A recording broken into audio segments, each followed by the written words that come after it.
Hey guys, tonight we slip quietly through a paper screen into a dimly lit room filled with the gentle sound of rain tapping against wooden eaves. Outside, the garden is wrapped in mist. The mossy stones glisten, and the koi in the pond seem just as annoyed as you are. You're lying on a futon in a traditional samurai estate, somewhere in rural Japan, early Edo period. It's not a battlefield. It's not even a bustling castle town. It's your rainy day off. And honestly, you don't know what to do with yourself. You blink awake. The ceiling's made of lacquered cedar planks, and you're still wearing yesterday's headscarf. There's a dull ache in your lower back from the bamboo matting. As the rain continues its soft, hypnotic rhythm outside, a single thought crosses your mind. You probably won't survive this. Not the shogun's wrath, not a rival's blade, but the sheer, meandering monotony of a samurai's wet Tuesday. So, before you get comfortable, take a moment to like the video and subscribe, but only if you genuinely enjoy what I do here. Let me know where you're listening from and what time it is. Bonus points if it's raining where you are. Now, dim the lights, maybe turn on a fan for that soft background hum, and let's ease into tonight's journey together. You stretch under the quilted futon cover. It's heavy, padded with cotton, slightly damp from the night's humidity. There's a draft where the shoji screen doesn't quite shut right. In the next room, someone is already stoking the brazier. You catch the faint aroma of singed charcoal and miso soup drifting in. As a mid-ranking samurai, you don't sleep in the main hall, but you're not tucked away with the servants either. You've got your own chamber, modest, clean, sparsely decorated.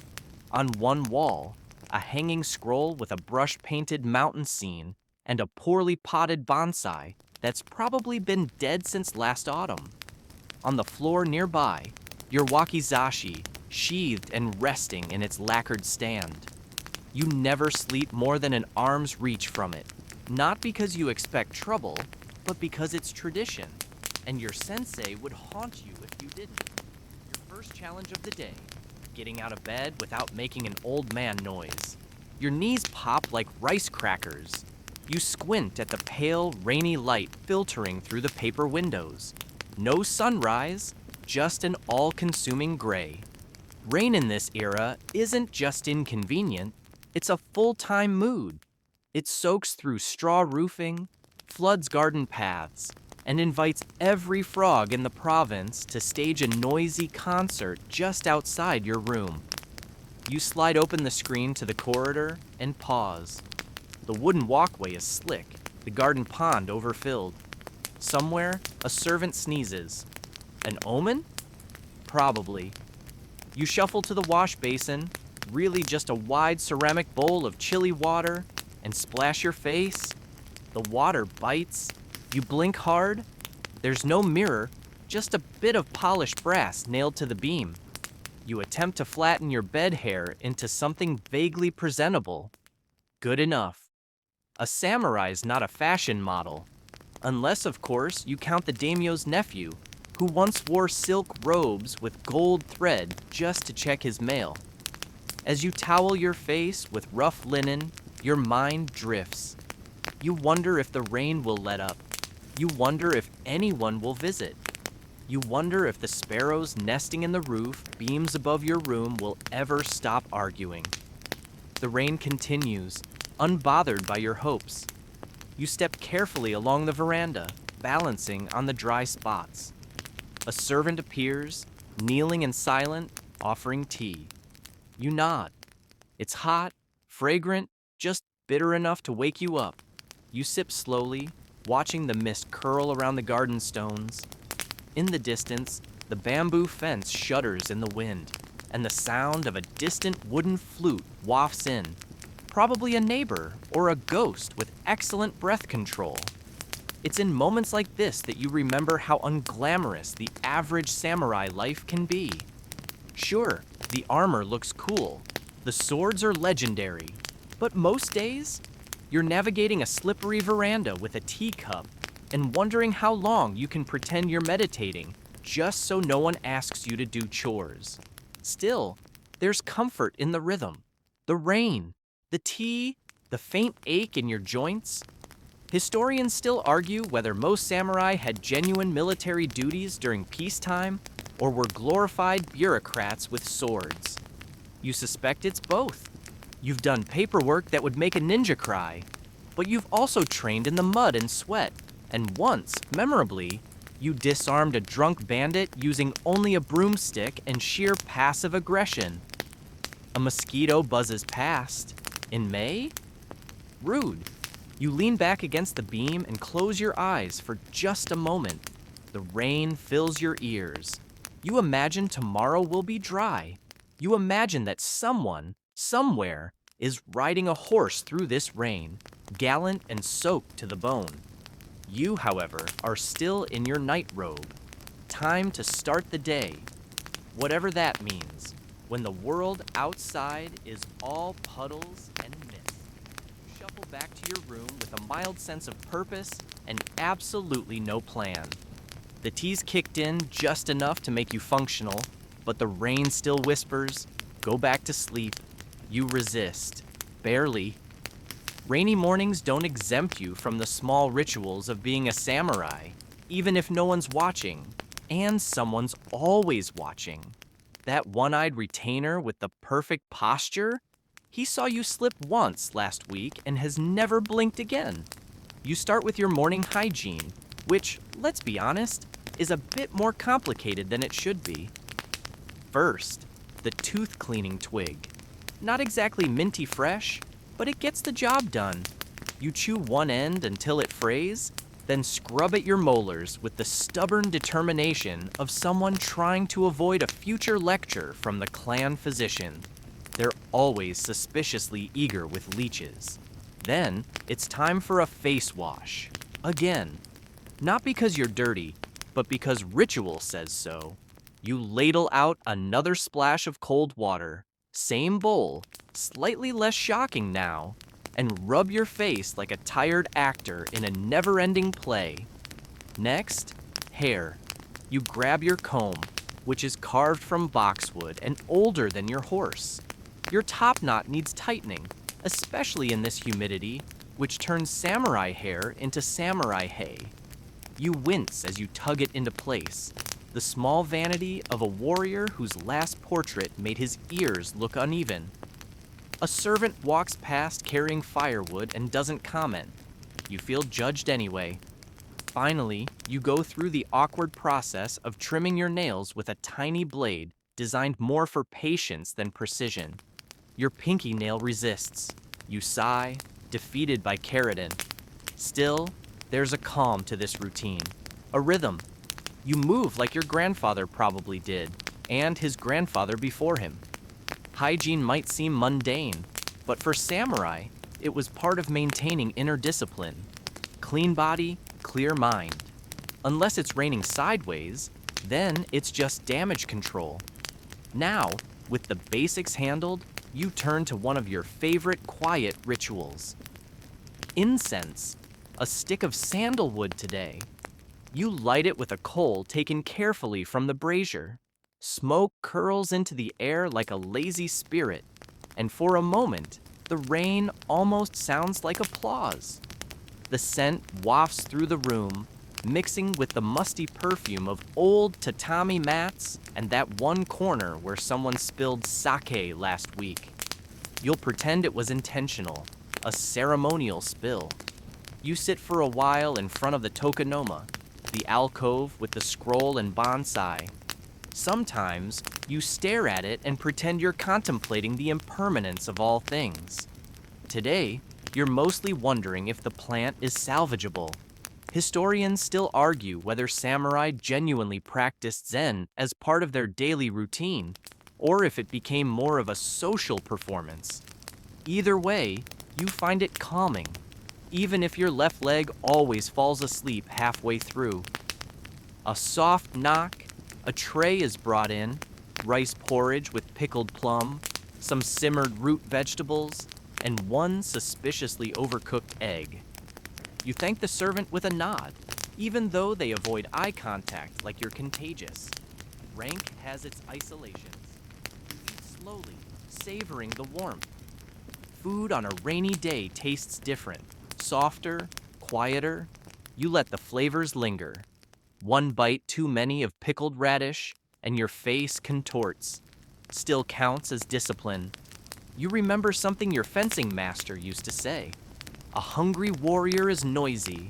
A full one is dangerous. You're not sure if that means you're now a threat or just sleepy again. Across the corridor, you hear someone laugh. Probably the cook's son playing Go with himself again. He cheats, boldly. With breakfast done, you rinse your hands, wipe your mouth with a square of folded cloth, and stand. Your joints protest. Your knees make their little rice cracker sounds again. You're 28. You feel 80. Now comes the task you've been quietly dreading, stepping outside, even for a moment. But before that, robes. Getting dressed as a samurai is a delicate business, especially in damp weather. You sort through your options, your daily kimono, wool, gray, your backup kimono, also gray, somehow even heavier, and a silk one reserved for events that definitely aren't happening today. You pick the daily one. It smells faintly of cedar and last week's rain. You lay it out carefully. First the underrobe, then the hakama trousers, then the jacket, each layer tied just so, each crease smoothed. You cinch your belt, loop the sash, adjust the fit. It's like armor made of fabric and passive-aggressive family expectations. And then, the final piece, your katana. You lift it with both hands, balancing it across your lap before slipping it through your belt. The blade stays sheathed, for now, but its weight is a reminder. You're not just some guy in pajamas. You're a warrior. With great power comes great puddle avoidance. As you finish tying the last knot, you notice something on the floor. A spider the size of a coin, slowly navigating its way across the tatami. You stare at each other. It pauses. You nod in mutual respect. It continues on. Your reflection stares back at you from the brass mirror again. You look serious, poetic, slightly moist. You're ready. Ready for what, exactly? Unknown. The rain has turned the outside world into a slippery watercolor, and your calendar is as blank as your expression when someone mentions politics. Still, you'll step out, because that's what you do. You pause by the incense burner once more, inhale deeply, and adjust the collar of your robe. Outside, the rain continues its gentle, endless applause. You slide the outer door open with care. The wooden threshold creaks softly, a familiar old protest, and the scent of wet earth rises up like a greeting. Just beyond the covered walkway, the garden glistens, every leaf lacquered by rain. It's quiet, save for the patter on tile and the distant cooing of doves who clearly have nothing better to do. Dressing is one thing. Moving about, dressed, is quite another. The damp air clings to your clothes, tugging at the hems of your hakama and making the fabric feel twice as heavy. Your socks, white if you're lucky, are doomed the moment you touch the floor outside. The first step is always the deepest. You stand just under the eaves, safe for now. There's a pair of wooden Gita sandals waiting there, carefully angled by some thoughtful servant who knew you'd be too proud to ask. They're thick-soled and worn, with a toe strap that always feels like it's trying to saw your foot in half. You slip them on and immediately regret it. The soles are cold, slick with dew, and you have the grace of a tipsy heron. Still, pride demands you maintain composure. You tuck your katana tighter into your sash and begin the long, noble pilgrimage. Around the corner, to the storeroom. Not every samurai had grand estates. Yours is modest but decent, with a small courtyard garden, a few side rooms, and a shed where tools and rice sacks are stored. You try to act casual as you navigate the outer path. But it's hard to look stoic when you're flinching every third step and pretending you're not stepping directly into mud. The umbrella, of course, is missing. It always is. One of the house retainers has borrowed it again. You'll get it back in 2 weeks with a new hole and the scent of dried fish. So you do what any average samurai does on a rainy day. You pretend it's part of your training. Every drip down your neck is a test of discipline. Every squish of a damp sock is a challenge from the gods. You are not cold, you are not annoyed, you are stoically damp. Finally, you reach the storeroom. You crouch slightly, shift your weight, and slide open the old door. It smells of hay, rust, and something suspiciously like fermented daikon. The tools inside haven't moved in a month, and neither has the spider colony on the ceiling. Your mission? Retrieve the rain shutters. See, when it pours like this, you're supposed to lower the bamboo slats along the east corridor to keep the wind from sneaking in. Normally a task for a servant, but on a rainy day like this, with nothing else to do and a mild superiority complex to maintain, you decide to do it yourself. You lug out the panels one by one, balancing them across your shoulders. It's not glamorous, but it's satisfying in its way. Simple, direct, physically annoying. Historians still argue whether samurai were expected to participate in these tasks regularly, or if it was just a mark of eccentricity when they did. Either way, you've always liked the rhythm of it. As you install the last shutter, a splash echoes behind you. You turn, slowly, dramatically, only to see a frog launch itself off a stone into a puddle with what can only be described as smug glee. You bow slightly in its direction. You're not above respecting a good exit. The shutter secured, you return to the inner hall. Your sleeves are wetter now, your pride slightly less crisp, but at least your sandals didn't betray you mid-step. You kick them off gently and step onto the dry wooden floor with a sigh of real gratitude. There is no heaven like dry feet. A servant meets you at the door with a towel. You nod again in that way that says, "Thank you, but I will pretend I could have managed." She nods back in that way that says, "I know." You retreat to the main corridor where it's warm again, pausing to watch the rain bead and run down the paper windows like tiny rivers. You notice a droplet hanging stubbornly from the edge of the eaves, not quite falling. It clings like a warrior refusing to let go, or perhaps just a drop with a flair for drama. Back inside, the household bustles at a polite volume. The cook is arguing with himself in the kitchen. The house cat, who has never paid taxes or wielded a sword, sleeps on your robe with full aristocratic authority. You do not disturb him. His honor is not to be questioned. You finally sit, towel draped around your shoulders like a general who's won the war against mild inconvenience. You sip more tea, slightly cooler now, and try to remember if there was anything important you were supposed to do today. There isn't. The rain has canceled everything, and secretly, you're relieved. No visitors, no inspections, no calls to arms or visits from the daimyo's cousin with the suspicious mole and the irritating flute. Just rain, sandals, and a samurai trying to keep his socks dry. You sit back on your cushion, exhaling slowly. The rain hasn't let up, not even slightly. It hums like 1,000 tiny drums, wrapping the house in a soft, wet cocoon.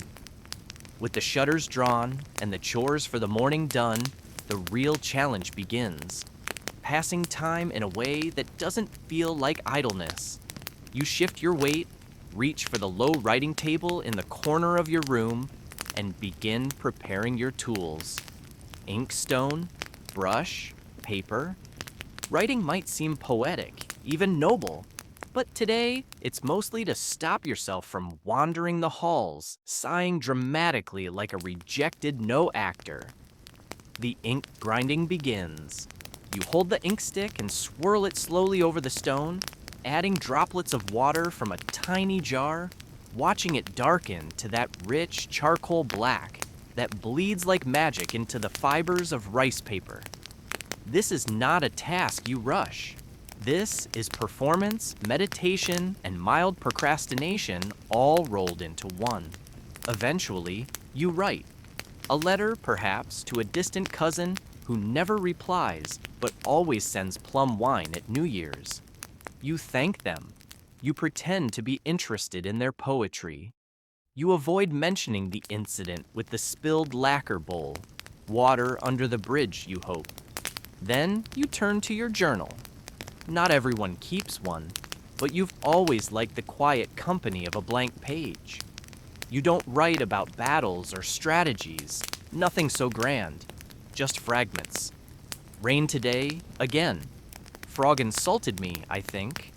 Will retaliate later.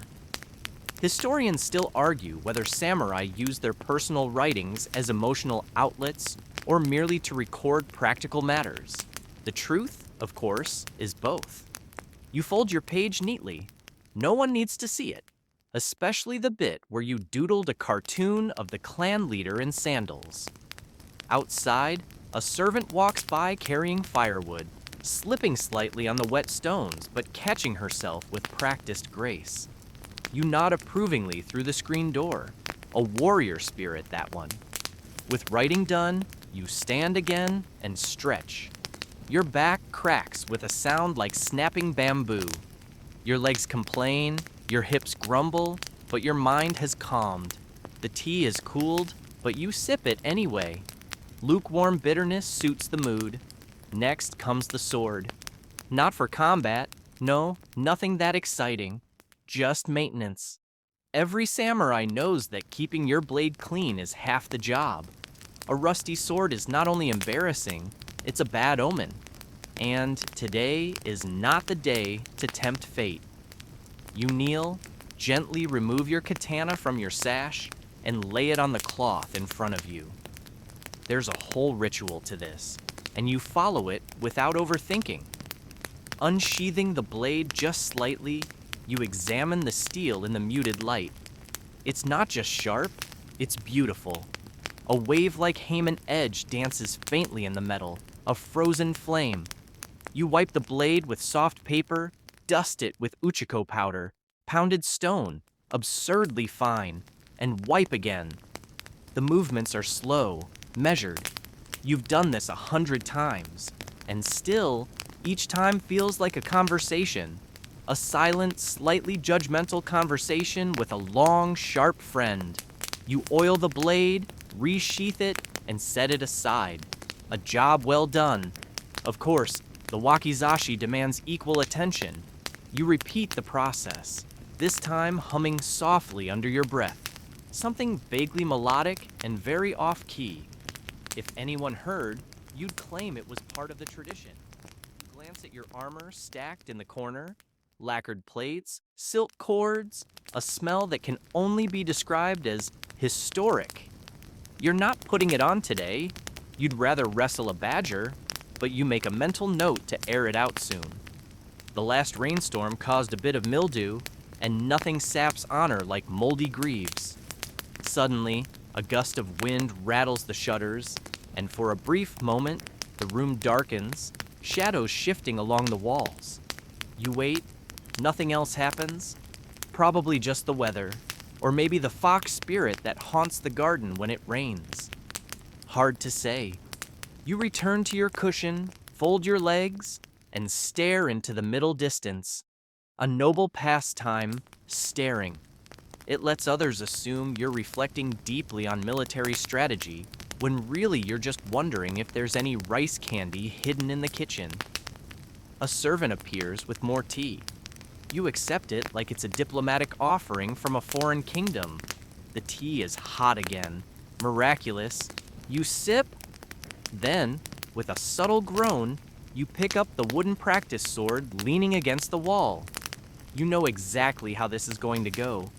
Every time it rains, you tell yourself you'll run a few kata to stay sharp.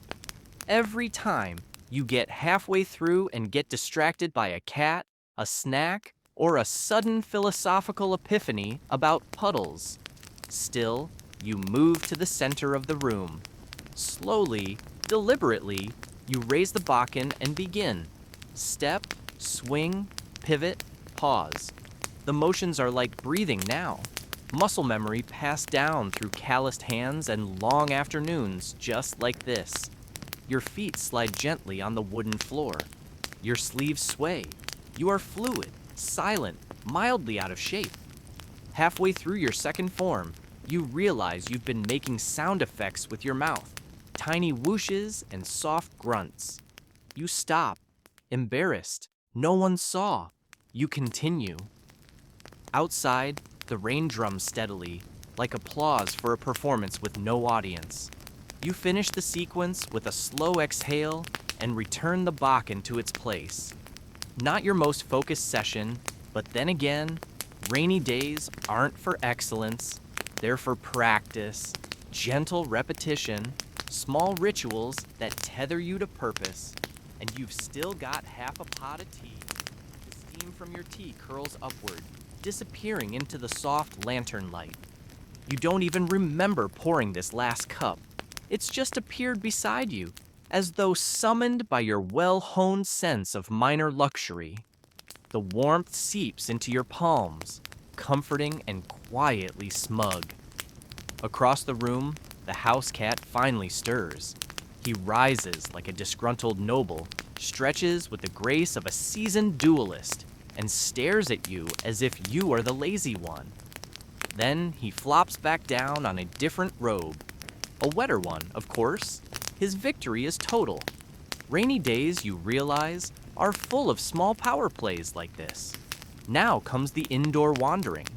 You drift down the corridor, hands clasped behind your back like a scholar, which is samurai code for, I don't know what to do with myself. The wood beneath your feet creaks gently with each step, and you pass the same window 3 times, pretending each glance outside is filled with deeper insight. Finally, you settle in the family archive room, or the room with scrolls and dust. It's not grand.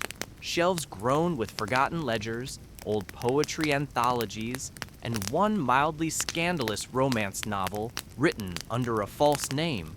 You don't judge. Everyone's cousin dabbled in writing at some point. You pull a scroll at random. The title promises an ancestral chronicle. The handwriting promises a slow afternoon. It begins with a bold statement.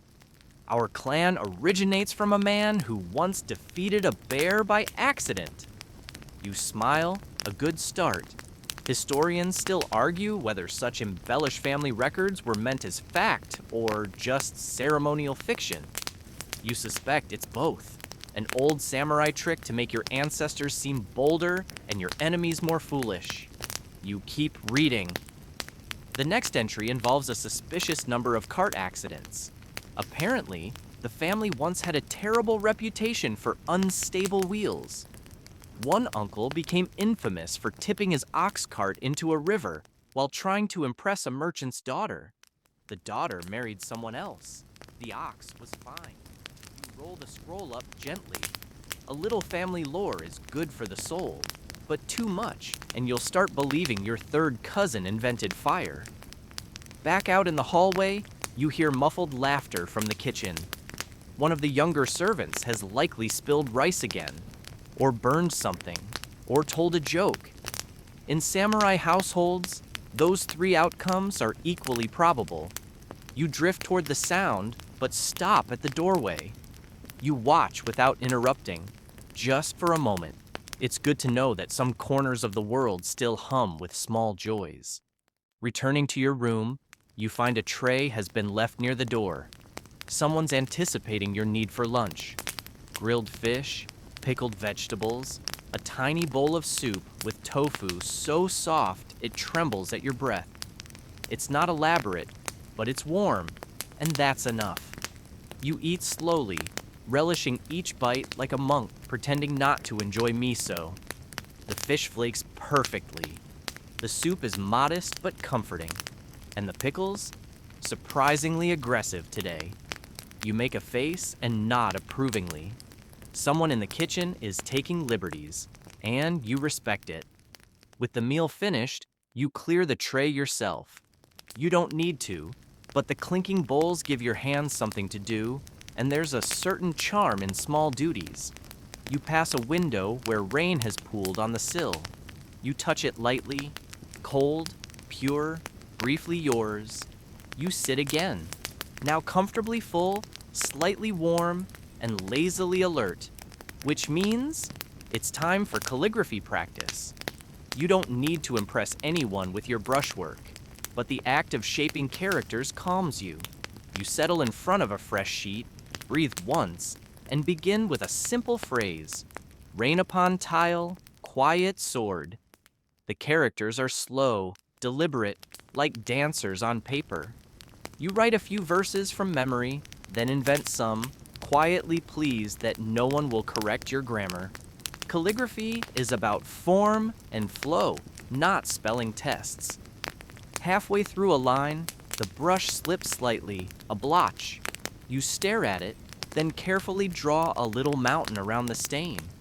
There, now it's art, or topography. A friend once told you that great generals never had time for calligraphy. You secretly believe this is why some of them had terrible tempers. The afternoon drifts by. You switch brushes, smaller, finer, and begin on a second sheet. This one's for practice, not poetry. You write kanji over and over: honor, peace, wind, cat. The last one's an inside joke, of course.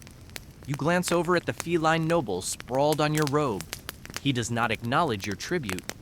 Eventually, your wrist tires. You pause, flex your fingers, and stare at the ink stains on your thumb. They'll take a day to fade, a small price for momentary elegance. Outside, the light is changed, subtly. The gray is softened, and shadows now stretch a little longer across the garden stones. The rain has shifted from steady to sporadic, less a drum line now, more a memory.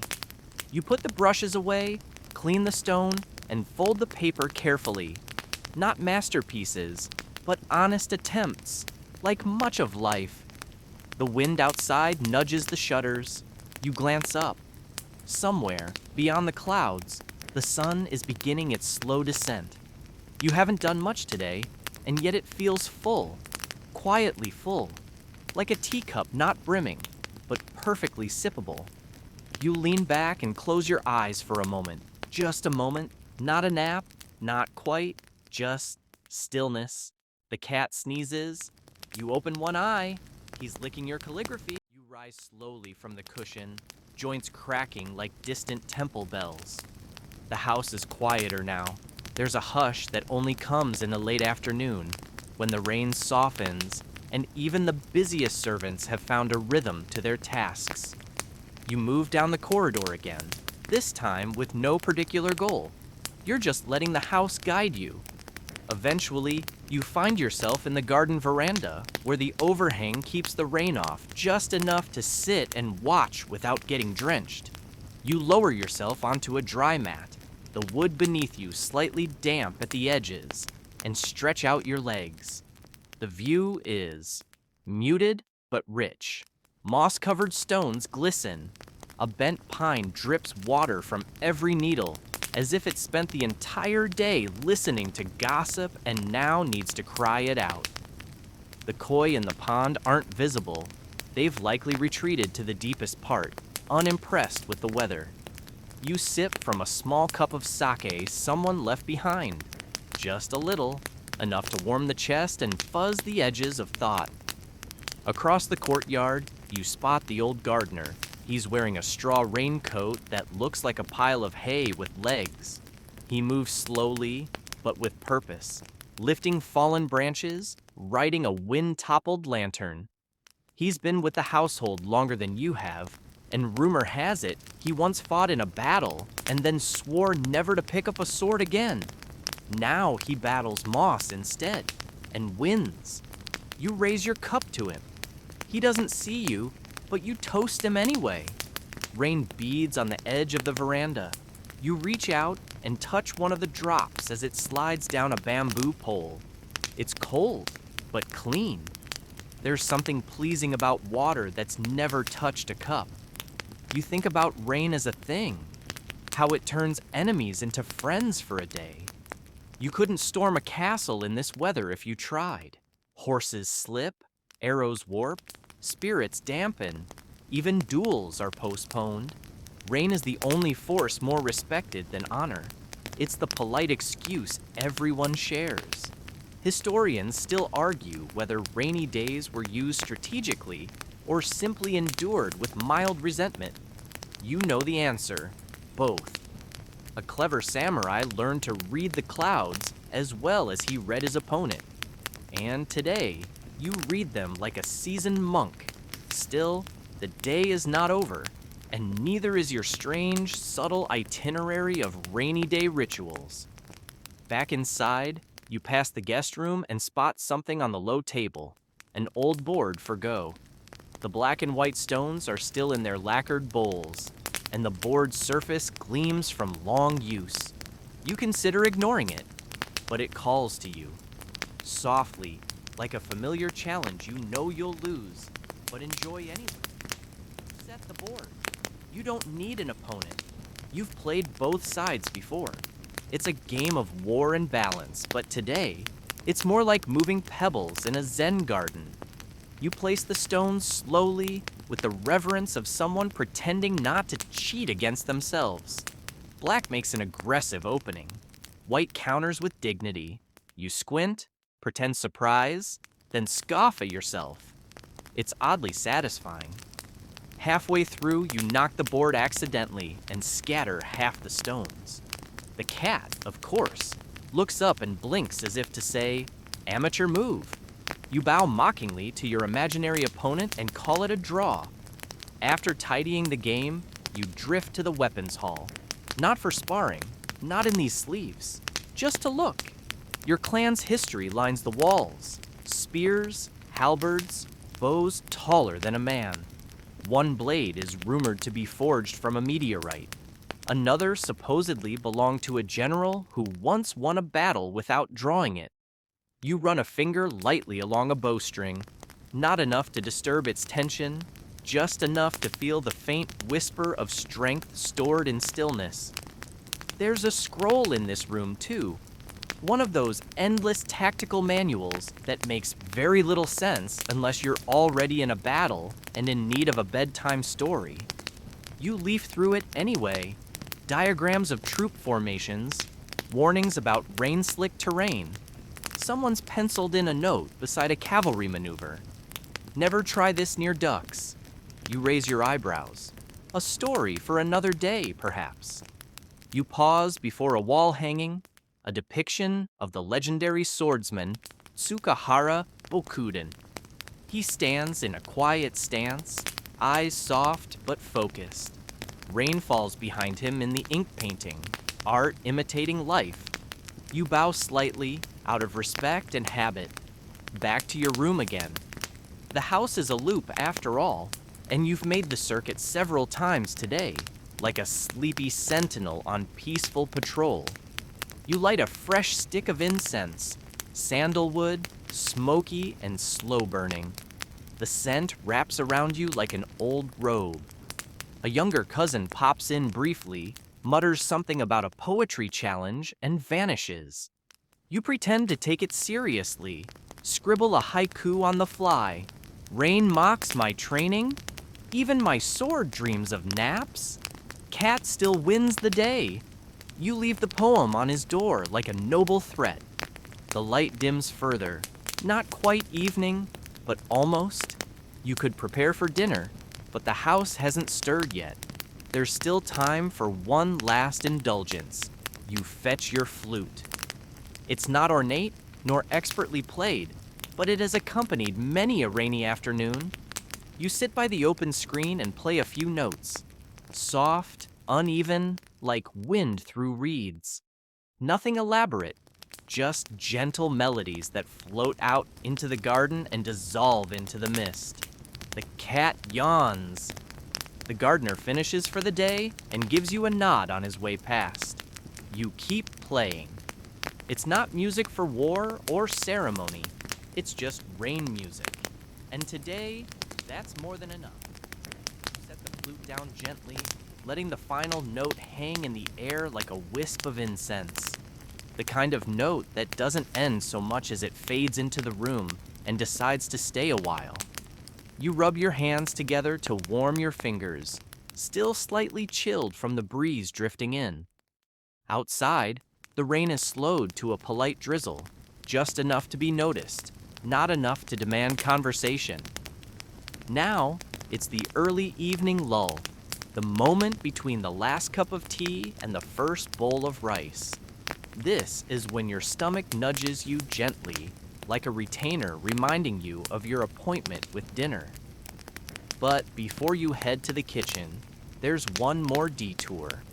You turn down a hallway you rarely use to a small side room that houses a curious object, your collection of everyday oddities, tucked in drawers, wrapped in cloth, stacked in neat boxes, items with no value, no official function, just stories.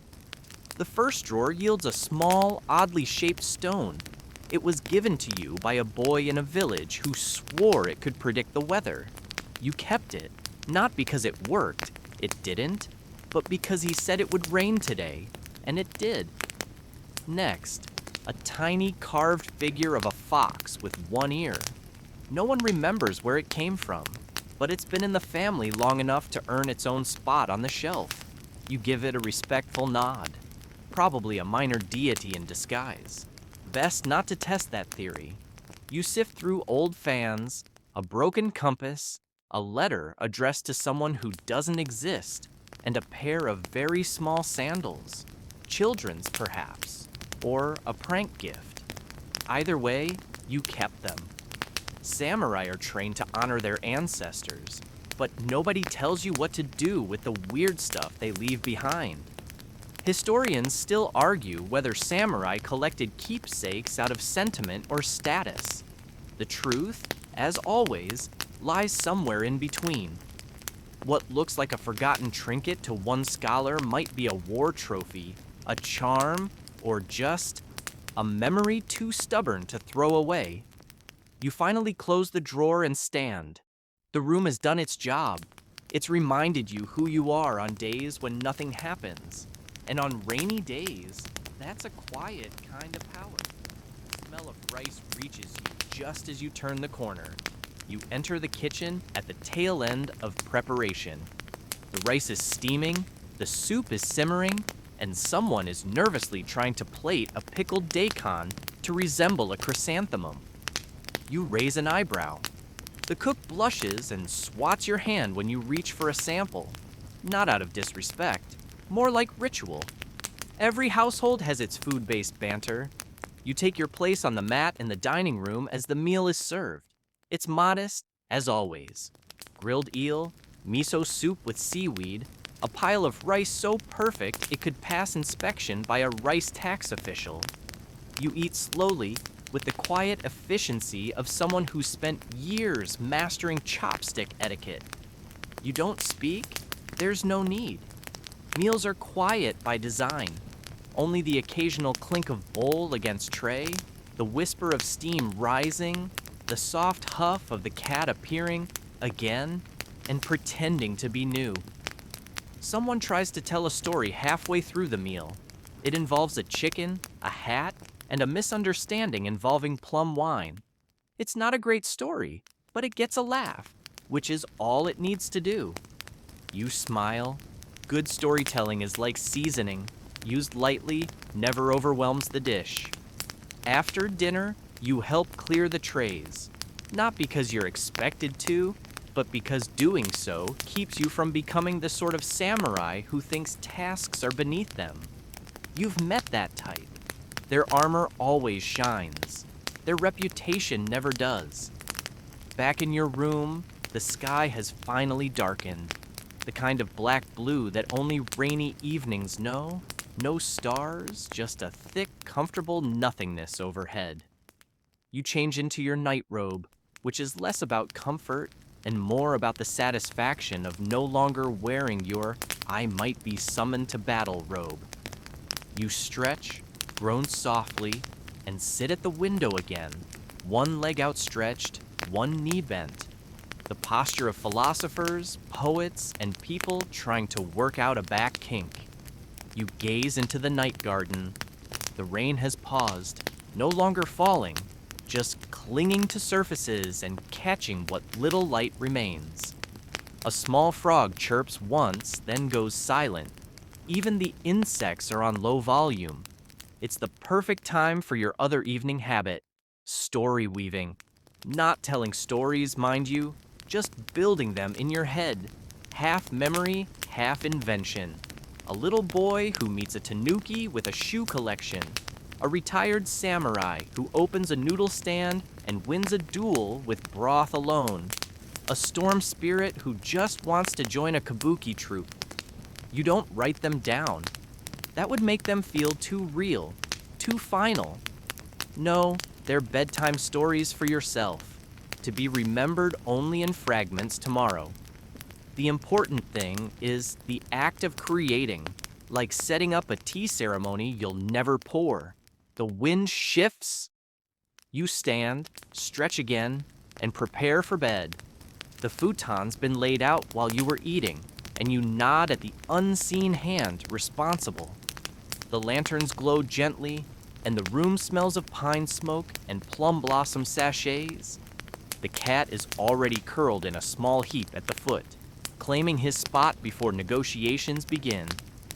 You blow out one of the lamps, leaving just enough light to let the shadows dance a little on the paper walls.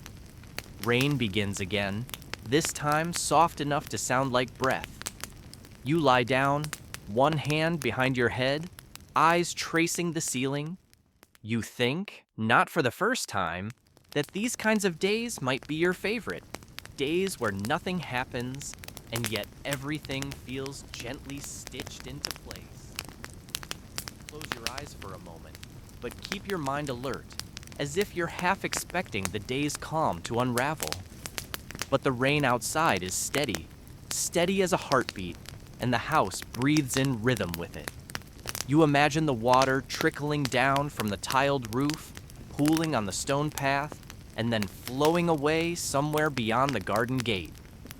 Your thoughts wander to the armor you wear, the painstakingly lacquered plates and silk cords that once protected you in battle.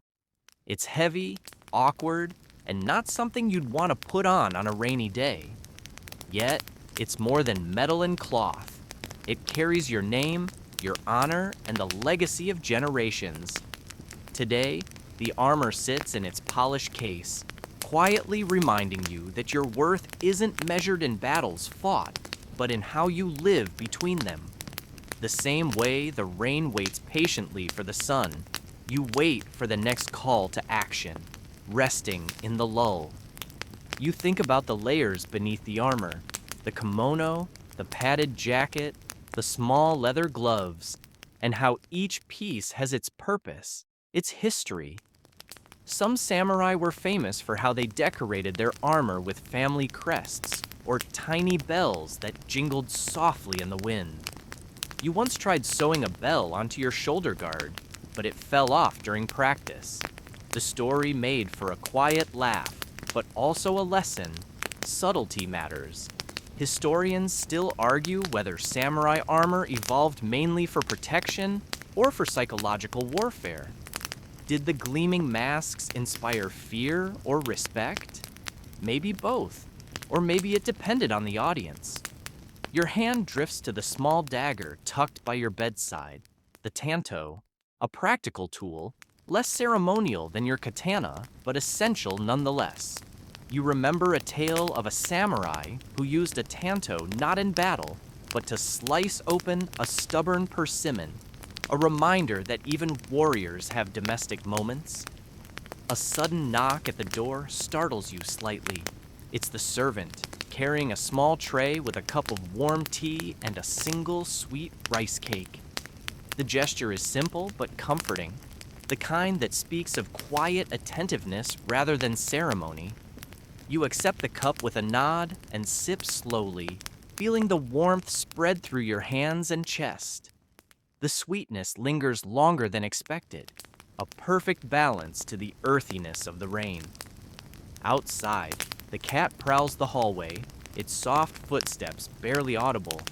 It pauses to look in your direction, as if checking on you, before disappearing down the stairs. The small domestic rhythms of the house unfold around you. Footsteps, whispered conversations, the gentle clatter of bowls.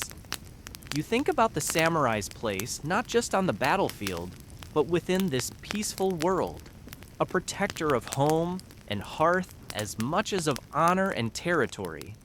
There's a rustle outside your window. You glance over and see the gardener finishing his day, carrying his tools carefully under a wide hat. He disappears into the mist like a shadow, and you wonder if he ever misses the days when his tools were swords instead of pruning shears. You lay back down, feeling the weight of the day settle into your bones. The rain hums a steady lullaby, and your breath follows its pace. Slow, calm, rhythmic. Before sleep takes you, you let your mind drift once more to those strange, quiet moments of a samurai's rainy day. The solitary flute, the scattered stones of go, the fleeting poems, and the simple acts that stitch a life together. Tomorrow the sun will likely shine again, and with it, the calls to duty and honor. But for now, the rain has its own story, and you are part of it, softly, quietly. Morning arrives gently, with a mist so thick it seems the garden has been swallowed by a cloud.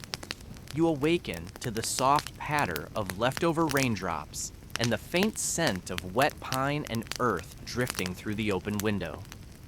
The futon beneath you feels cool, the kind of cool that lingers after a long, rainy night.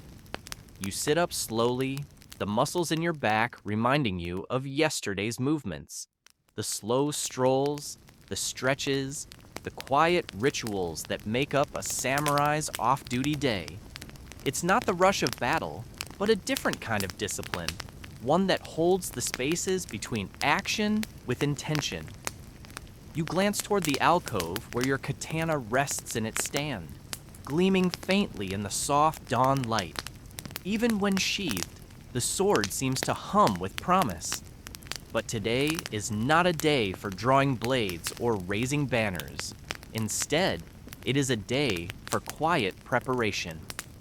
You dress carefully in your everyday kimono, the soft fabric soothing against your skin after the rough armor of yesterday. The obi tightens just enough to remind you of the day's responsibilities without constricting your breath.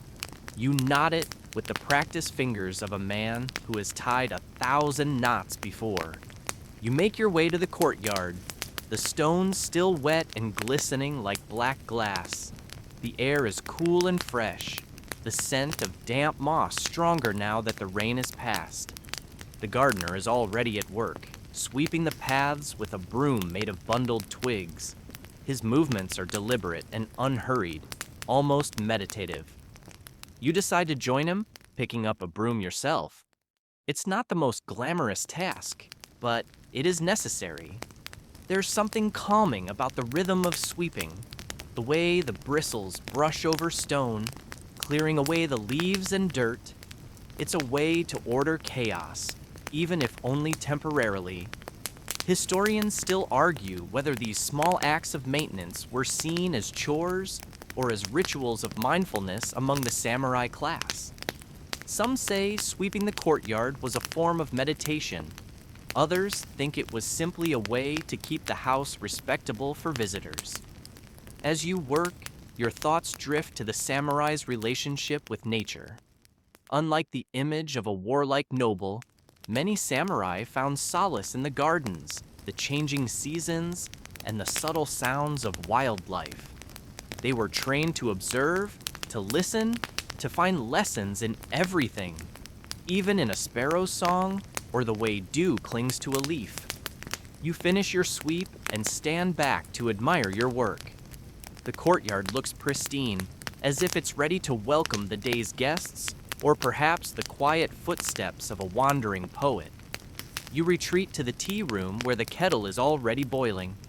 The tea master, an elderly woman with a serene smile, is setting out cups with the precision of a chess player. You bow respectfully and accept the steaming cup she offers. The tea's bitterness contrasts pleasantly with the lingering sweetness of the rice cake you enjoyed last night. You savor each sip, feeling it wake your senses gently. Later, you'll attend to letters and messages from your lord. But for now, the morning unfolds at its own pace. You practice calligraphy, the brush gliding smoothly across paper as you write phrases of honor, nature, and patience. Each stroke requires focus and calm, qualities that the sword cannot teach alone. The cat curls beside you again, purring softly. You pause and scratch behind its ears, feeling the simple comfort of companionship. Outside, the rain clouds have mostly cleared, leaving behind a sky of soft grays and blues. A single crow caws somewhere in the distance, a reminder that the world continues, with all its noise and motion, beyond your quiet sanctuary. You lean back, allowing yourself a moment to breathe it all in. The smells, the sounds, the soft weight of the day settling around you like a favorite cloak. And as you prepare for whatever comes next, you carry with you the memory of this rainy day. Slow, deliberate, and filled with the small, satisfying moments that make a samurai's life quietly extraordinary.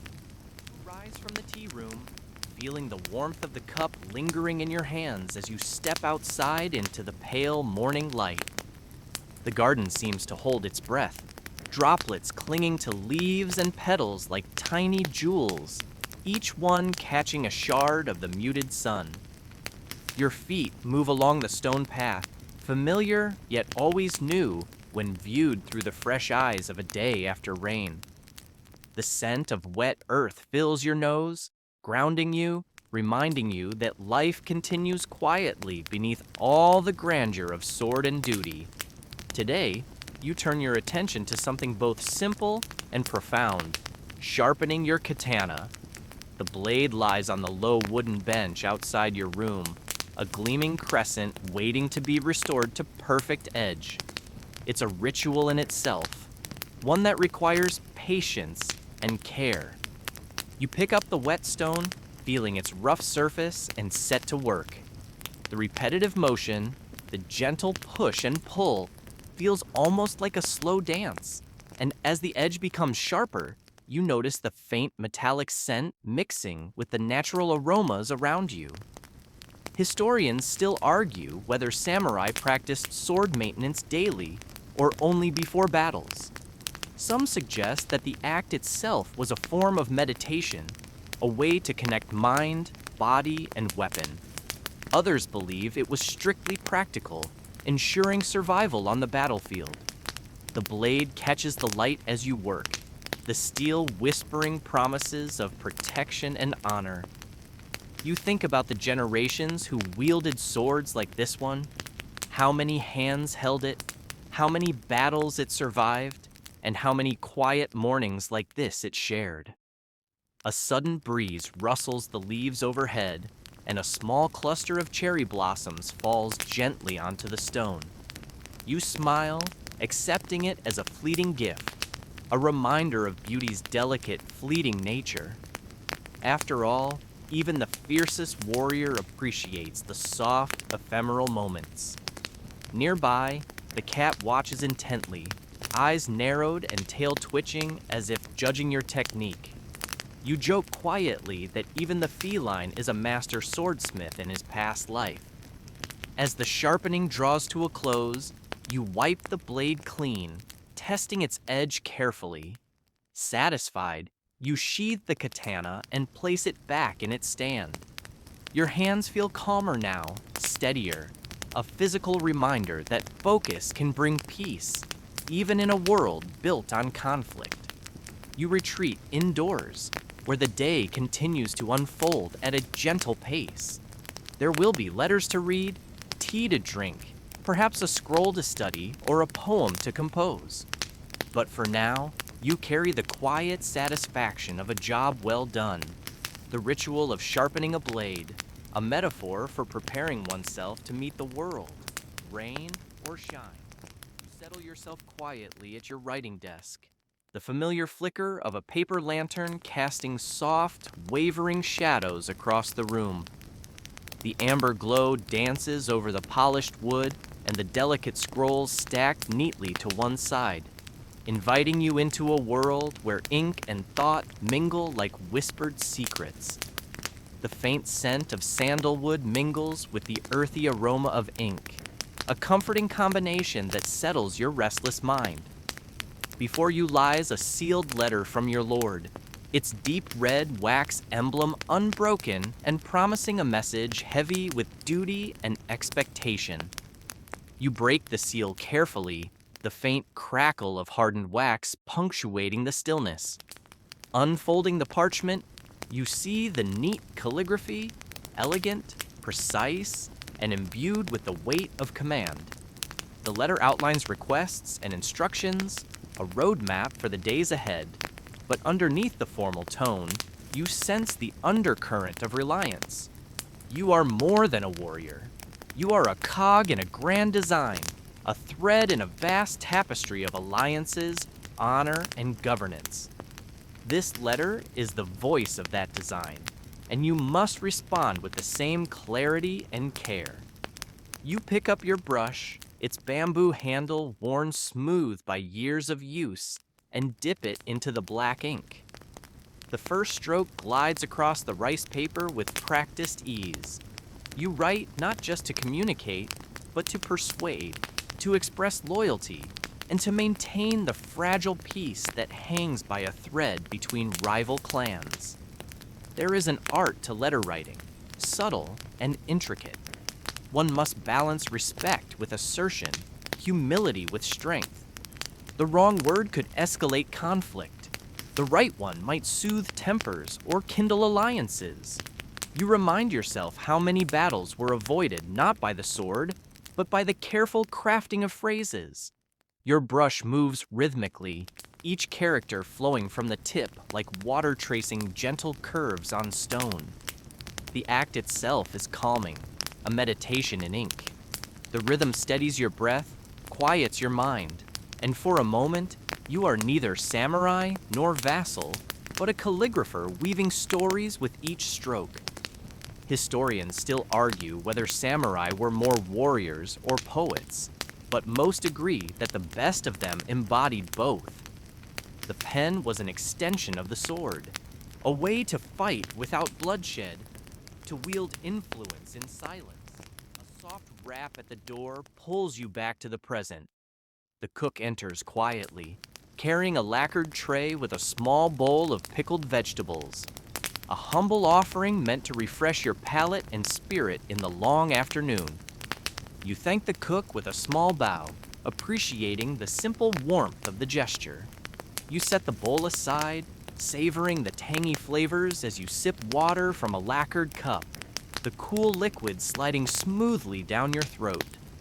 The sensory contrasts, the sour bite of the pickles, the smoothness of water, the smoky scent of sandalwood, ground you in the moment. Returning to your letter, you carefully read over each line, checking for tone and clarity. You fold the parchment with practiced hands, then melt fresh wax onto the fold, pressing your family crest into the soft red seal. The imprint is a silent vow, honor, loyalty, and truth bound together. You imagine the courier who will carry this letter, braving dirt roads and unpredictable weather, delivering your words to distant ears. His journey will be long and perilous, passing through villages, forests, and checkpoints, a silent thread connecting you to your lord. The act of sending a letter carries a quiet poetry. The message travels beyond your reach, but its impact ripples through power and politics, family and fate. It's a reminder that even in a world ruled by swords, words have their own formidable power. After sealing the letter, you fold your hands in your lap and lean back, letting the calm seep into your bones. The room feels warmer now, filled with the soft glow of lantern light and the faint echo of distant raindrops dripping from the eaves. Outside, the rain has ceased entirely, leaving behind a fresh, earthy scent and the gentle chorus of birds greeting the clearing skies. You reflect on how much of a samurai's life is spent in these quiet moments, waiting, writing, contemplating, rather than on the battlefield. It's the patience to endure, the discipline to prepare, and the wisdom to act only when necessary that define true strength. Your gaze drifts to a scroll hanging on the wall, a poem celebrating the transient beauty of cherry blossoms, reminding you that life, like the petals, is brief and precious.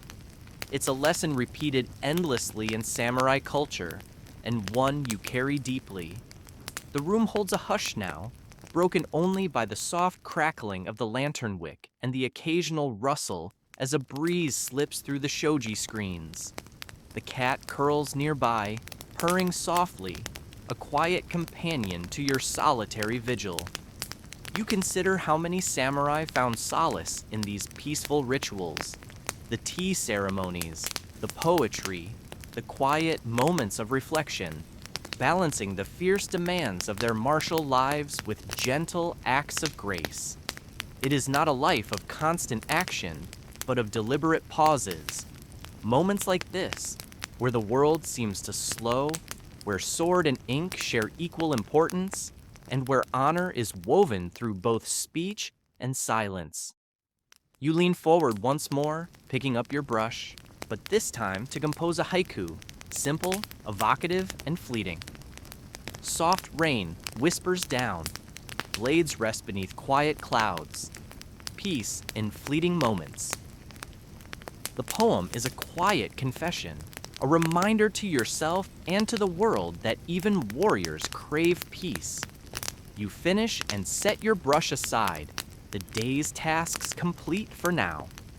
Outside, the sun begins to break through the clouds, casting pale golden light onto the garden. The world shifts again, but here, in this room filled with ink, poetry, and quiet honor, time seems to stand still for a little longer. The day will bring new duties, challenges, and decisions. But for this moment, you are content to simply be a samurai at rest, writing history in whispers. The afternoon drifts in slowly, stretching itself across the room like a silken tapestry, its golden threads filtering softly through the paper shoji screens. The air is cool yet comforting, carrying faint whispers of the morning rain that has long since ceased. You pause for a moment by the window, watching the garden outside. The leaves still gleam with moisture, tiny droplets clinging like delicate jewels, and the scent of wet earth mingles with the faint fragrance of pine. The world feels hushed, as if holding its breath in a gentle lull. The rhythm of the samurai's day is subtle, not merely a succession of battles and grand gestures, but punctuated by quiet rituals that bring balance to the mind and body. Now, it is time for a different kind of discipline. Kyudo, the way of the bow. You move to the corner where your yumi, the long Japanese bow, rests, its slender curves polished to a soft sheen. Nearby, a quiver holds your arrows, fletched with feathers as light as whispers.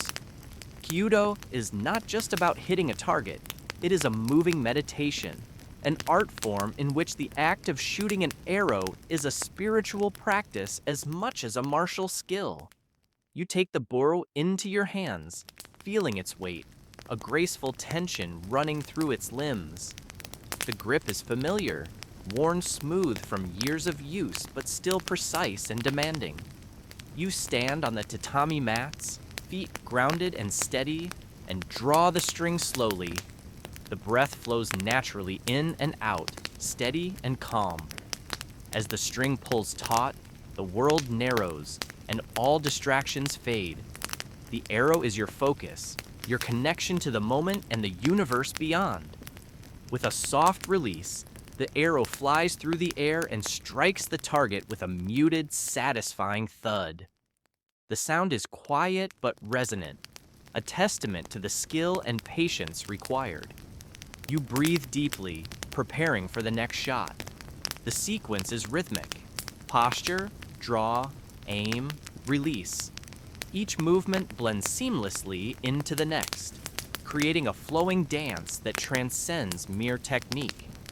Historians still argue whether Kyudo was originally developed purely for battle, or whether its meditative aspects were always integral to the practice.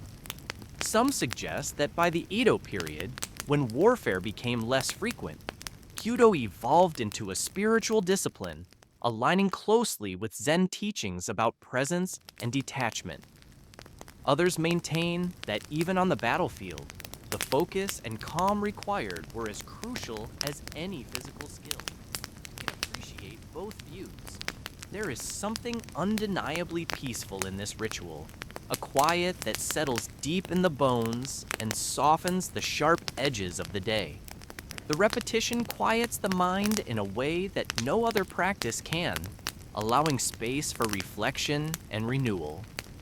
The cat, a small shadow in the corner, weaves between your ankles, weaving its own quiet rhythm into the moment. You chuckle softly. Perhaps this feline has mastered the art of patience better than most warriors. It jumps nimbly onto the windowsill, eyes fixed on a leaf trembling in the breeze. A tiny hunter fascinated by simple motion. You knock another arrow, steadying your breath again. The garden outside feels alive, almost sentient. Drops still cling to the branches of the cherry trees, some slowly falling to the mossy ground below. The scent of wet pine mixes with the faintest trace of incense from earlier tea ceremonies, creating a subtle perfume that seems designed to calm even the most restless heart. With each arrow loosed, you feel your muscles loosen and your mind sharpen. There's no rush here, no demand for speed, only the graceful flow of intention and action, a cycle repeated endlessly, yet never quite the same. You think about the samurai's reputation as fierce warriors, and yet these quiet practices show a different side, a balance of strength and gentleness, of discipline and grace. The ability to still oneself, to find calm in chaos, was just as prized as any battlefield skill. After a handful of shots, you lower the bow, the tension easing from your arms. The room feels softer now, filled with a residue of quiet focus and calm breath. You glance around. Your cat has fallen asleep curled into a tight ball, undisturbed by the soft sounds. Later, you will tend to the small herb garden just beyond the kitchen, a humble patch of earth where medicinal plants grow under your careful watch. The garden is a place of healing, a reminder that even warriors need care and restoration. For now, though, you sit cross-legged on the tatami, allowing your body to rest. The distant murmur of a nearby stream and the occasional chirp of birds create a soothing soundscape, perfect for easing a busy mind towards stillness. You recall stories of samurai who devoted themselves to poetry and tea ceremonies, blending artistic pursuits with martial prowess. It's a delicate dance between two worlds, the brutal and the beautiful. Kyudo exemplifies this balance, teaching that the goal is not merely to hit the target, but to perfect the self through discipline and mindfulness. As the afternoon sun begins to dip lower, casting long shadows across the garden, you rise slowly and stretch. The bow is returned to its place, nestled carefully on its stand. Your feet meet the cool tatami mats, grounding you once more. Outside, a breeze stirs the leaves, carrying with it the subtle promise of evening. You step to the window and watch as clouds part slightly, letting a sliver of golden light spill onto the moss-covered stones below. In these moments, between action and rest, between breath and silence, you find the true spirit of the samurai, a harmony of contrasts. And so, the day continues, unfolding gently, a tapestry of quiet rituals and thoughtful pauses that shape not only a warrior, but a human being. The late afternoon light begins to soften, casting a warm amber glow through the shoji screens, making the delicate paper seem almost translucent. Outside, the garden remains lush and vibrant, the rain having coaxed every leaf, branch, and flower into a deeper shade of green. The wet earth exhales a faint, soothing scent of moss and pine, filling the air with the subtle fragrance of life renewed. You walk slowly across the tatami mats toward the tea room at the edge of the garden, a small, simple structure designed to offer refuge from the busy world, a sanctuary for the ritual you are about to perform. The tea ceremony, or chanoyu, is a cornerstone of samurai culture, but not for the reasons you might think. It isn't just a fancy way to drink green tea. It's a deliberate, mindful practice that teaches patience, grace, and humility. Today, as the rain washes away the dust of the streets and the weight of past duties, this ceremony offers a gentle pause, a moment to ground yourself in the present. You kneel with practiced ease on the tatami, feeling the woven straw beneath your knees.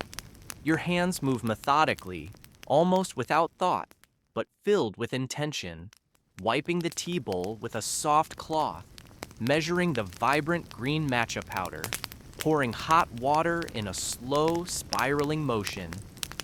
The soft whistle of boiling water mingles with the quiet rustling of paper and the occasional chirp of a cicada somewhere beyond the garden wall. The tea's color is vivid, almost electric against the muted tones of the room.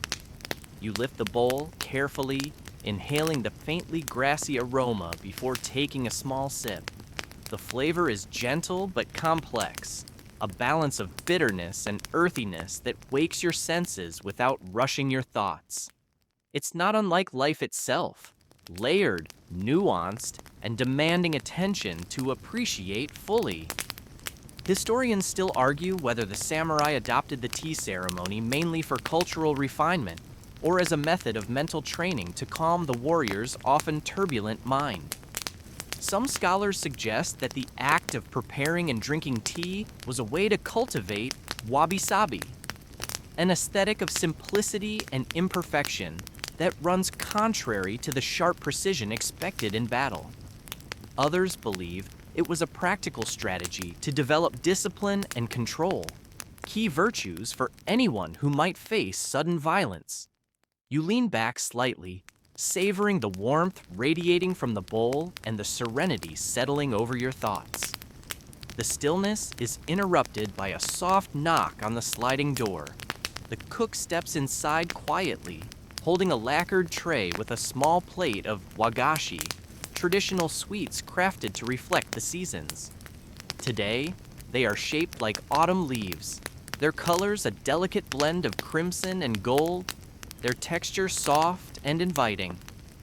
Taking one, you notice the subtle sweetness, a perfect complement to the tea's slight bitterness.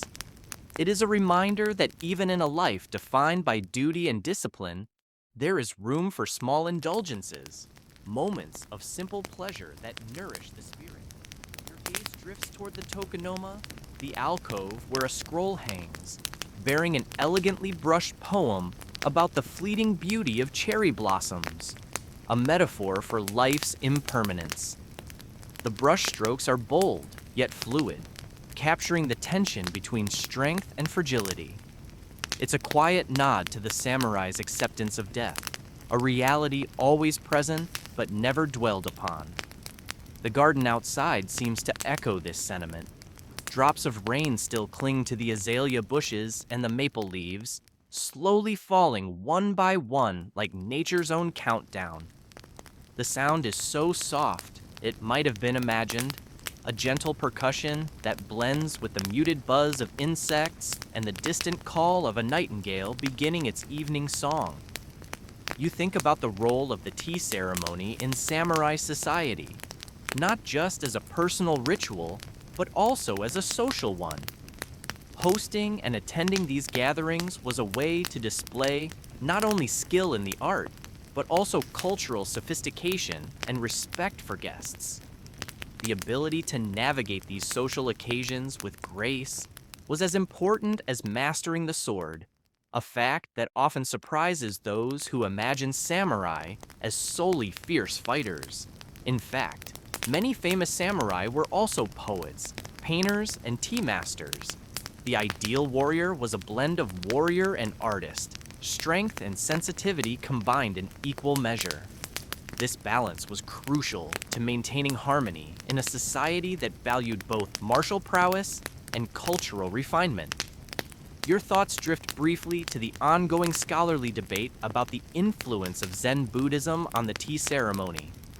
While some argue the connection is direct and profound, others suggest that the tea ritual evolved more from aesthetic and social needs rather than purely religious ones. Either way, the meditative quality of the ceremony is undeniable, a slow unfolding of presence that aligns well with the samurai's quest for inner peace. As the sky outside deepens into twilight, you finish your tea and carefully wipe the bowl clean. The final movements are slow and deliberate, as if sealing the ritual with respect and gratitude. The room feels lighter, as though the act of ceremony has lifted a weight from your shoulders. Rising, you move toward the window and gaze out at the garden bathed in the soft glow of dusk.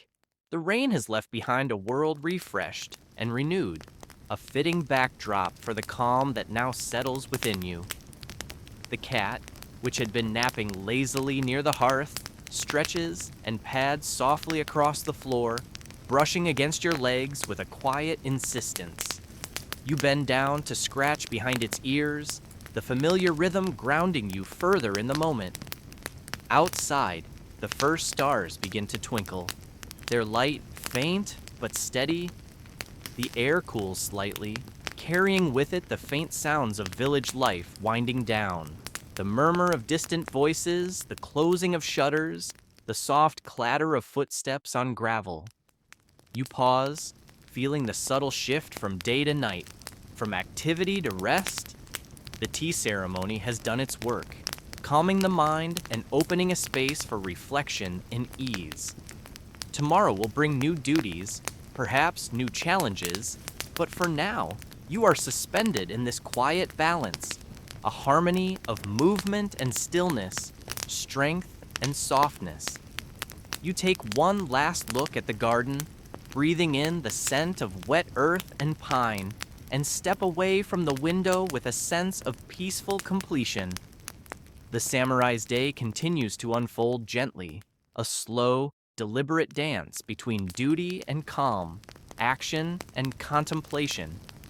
And as the night deepens, you carry with you the quiet power of this ritual, the art of presence, the grace of patience, and the simple, enduring beauty of tea. Evening's gentle hush settles in around you like a soft shroud, wrapping the world in quiet shadows and muted sounds. Outside, the last traces of twilight vanish as the sky deepens into navy, and distant lanterns begin to flicker softly, like fireflies caught in a gentle breeze. The steady drip of leftover raindrops from eaves and leaves plays a subtle rhythm on the wooden porch, a soothing, natural soundtrack for the ritual awaiting you inside. You step toward your small writing desk by the window, a simple lacquered surface with neat stacks of washi paper and inkstones carefully arranged. The fading light still offers just enough illumination to write, but the candle on the desk will soon be needed, its flickering flame ready to lend warmth and life to the night. In this quiet space, the act of letter writing begins, not merely a mundane task, but a vital thread linking you to the world beyond your immediate surroundings. In an era without phones or instant messages, letters were the lifeblood of communication, especially for a samurai. Whether dispatching instructions to distant retainers, expressing gratitude to a patron, or sharing heartfelt thoughts with a family member, writing was both a duty and a form of meditation. You pick up the brush, feeling its familiar weight between your fingers, the supple hairs poised for graceful strokes. Before you lies the inkstone, a small, shallow dish of smooth stone designed for grinding solid ink sticks into liquid form. You take the ink stick, dense, blackened wood, and begin the slow, deliberate circular motions, grinding the stick against the stone, releasing dark, fragrant ink that pools gently in the carved reservoir. The faint aroma of the ink, earthy and subtly sweet, rises in the cool room air, mingling with the crisp, fibrous scent of fresh washi paper, an aroma that somehow evokes both calm and anticipation. Historians still argue about the importance of letter writing for samurai, whether it was primarily practical communication or a deeper form of spiritual exercise. Many suggest the act itself was a discipline akin to swordsmanship, careful, deliberate, requiring focus and patience. Each brushstroke demanded control and mindfulness, a stark contrast to the chaos of battle. Some scholars propose that letters served as a means to cultivate inner calm, while others believe they reinforced social hierarchies and alliances. You dip the brush in the ink, feeling its softness absorb the liquid, and begin. The first characters emerge on the paper, flowing in elegant kanji that speak both of tradition and personal expression. Your handwriting is a blend of strength and artistry, each stroke deliberate yet fluid, reflecting the balance every samurai strives for in life. You write of the day's peaceful rain, describing the garden's leaves shimmering like emerald jewels under the soft drizzle. You mention the tea ceremony and the delicate sweets that followed, capturing the small joys amid the day's duties. As the words flow, you pause occasionally to reflect. Your thoughts drift to the seasonal changes outside the window, the way the rain nourished the earth, how the shifting light altered the garden's mood, and how, like the cherry blossoms so often immortalized in poetry, life is fleeting and precious. You include a few lines of poetry, an old favorite, about the fleeting beauty of dawn mist and how it fades as surely as youth. The candle's flame flickers, casting dancing shadows on the wall, and you can feel the room growing warmer as the night settles fully. The quiet scratch of brush on paper blends with the soft rustle of your kimono as you adjust your position on the tatami mat. Outside, the wind picks up gently, whispering through the trees, carrying the faint sounds of night insects beginning their chorus. You glance briefly out the window, appreciating the world's calm symmetry, a perfect contrast to the day's earlier bustle. In writing this letter, you are reminded how words wield power, shaping relationships and conveying honor. A well-crafted letter could smooth tensions, reinforce loyalty, or simply offer comfort to a loved one far away. Sealing a letter was no trivial act. The choice of paper, the seal's impression, even the ink's quality spoke volumes about the sender's respect and intent. The samurai took such details seriously as part of the unspoken language of honor that governed their lives. The envelope is folded carefully, edges aligned with precision, then sealed with a stamp bearing your family's mon, a symbol of lineage and pride. The wax is soft and warm as you press the seal, imprinting your mark that declares, "This message carries my honor." It will be entrusted to a messenger in the morning, traveling through rain-soaked roads and moonlit paths, bound for its destination with the same care and urgency as any battle order. You place the finished letter on a small tray by the door, ready for the courier's early visit. It is a simple act, yet it carries the weight of connection, reminding you that even in times of uncertainty, communication endures. As your hand rests on the desk, you allow yourself a moment of quiet contemplation. The room feels like a haven, removed from the clangor of swords and shouts, a sanctuary of stillness and thought. The ritual of letter writing has done more than convey words. It has settled your mind, tuned your spirit to a slower rhythm, and renewed your sense of purpose.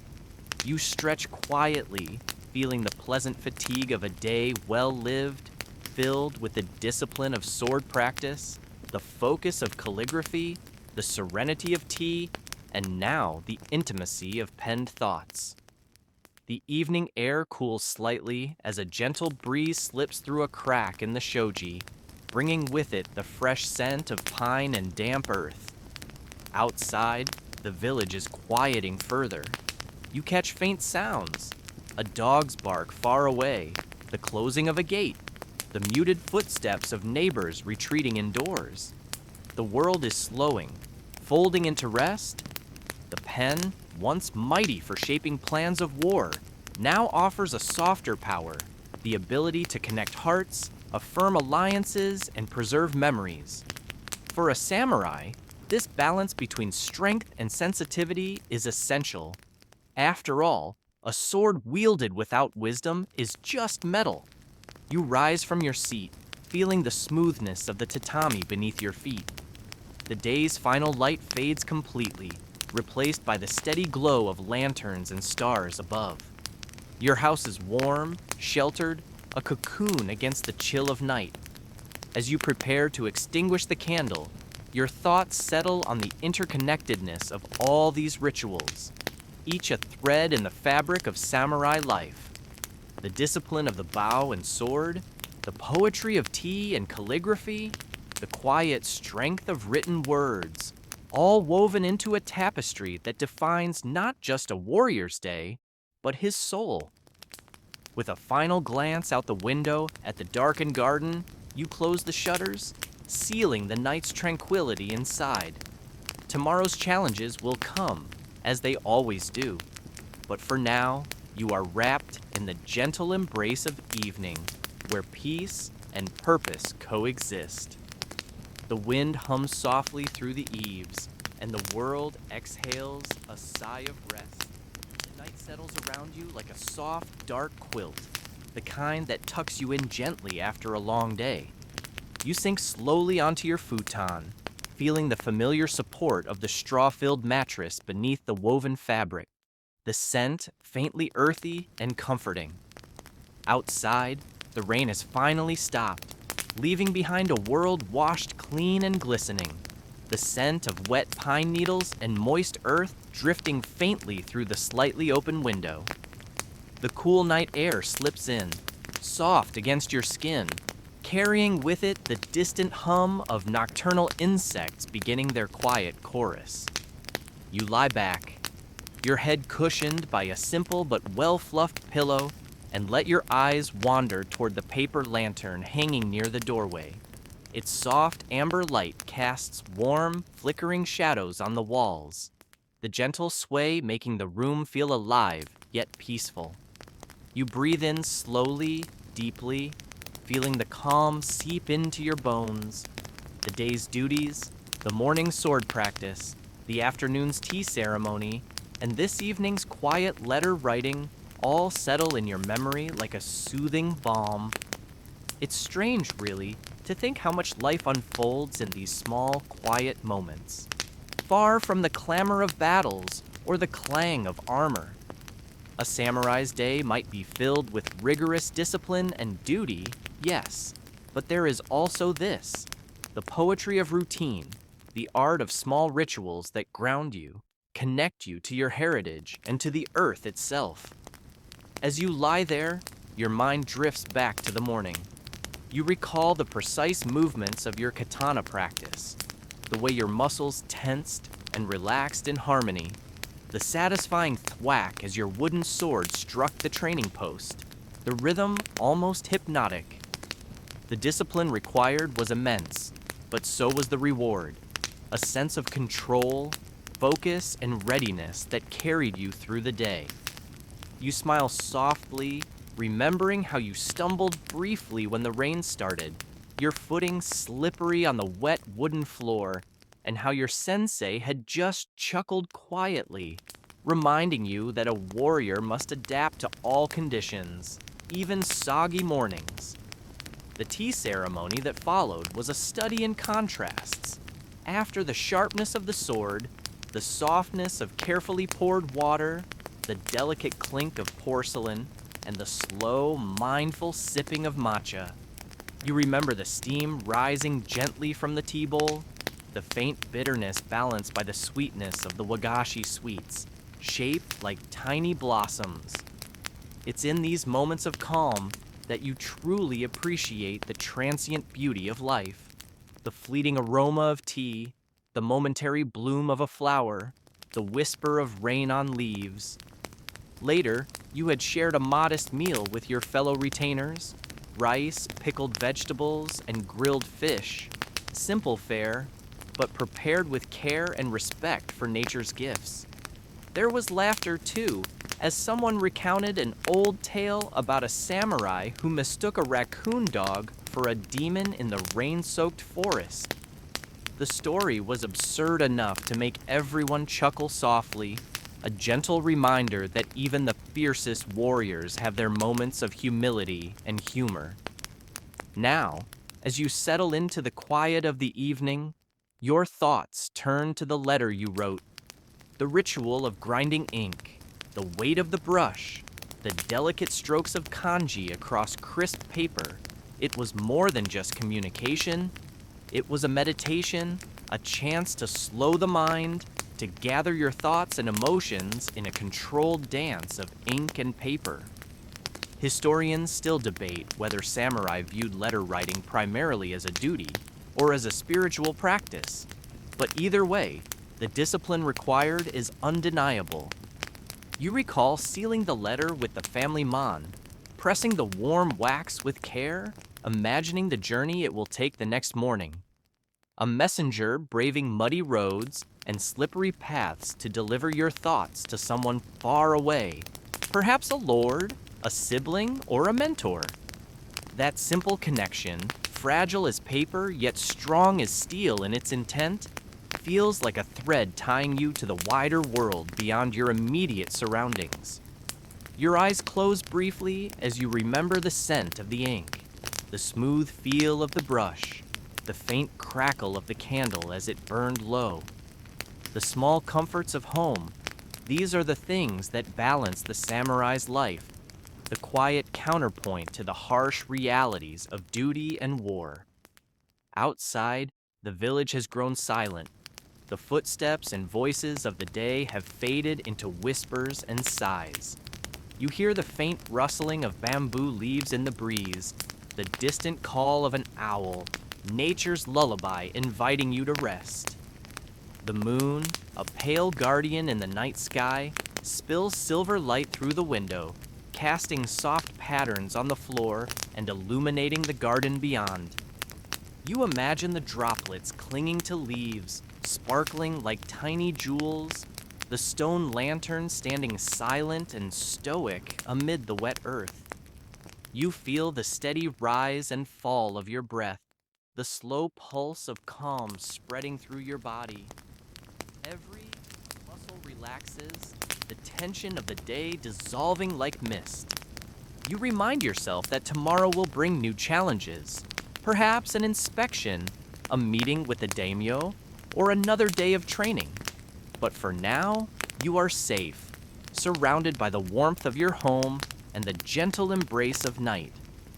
As your mind drifts toward sleep, you consider the balance that defines a samurai's existence, the strength and precision of the sword, balanced by the grace and patience of daily rituals, the external demands of duty tempered by inner reflection and calm. It is a life of paradox, but one made whole by these quiet moments. You let your thoughts settle on a gentle image, the rain-soaked garden in the soft moonlight, the flickering candle on the writing desk, the silent promise of the letter carried safely through the dark. These are the details that linger, the gentle notes that compose the final melody of your day. And now, as the world outside dims and you drift toward rest, you feel the comforting presence of tradition, honor, and quiet resilience. Sleep comes softly, like the last whisper of a breeze through the trees. The night wraps itself around you like a soft, familiar cloak. The world outside fading gently into quiet shadow. You feel your body growing heavy, every muscle unwinding, releasing the day's tension like leaves drifting slowly to the earth. The room feels warmer now, the faint glow of the lantern's amber light softening the edges of your thoughts, inviting calm. Breathe deeply, slowly. Inhale the faint scent of wet pine and candle wax, a quiet reminder of the day's gentle moments. Feel your breath steady, a soft tide moving in and out, as if the world itself is breathing with you.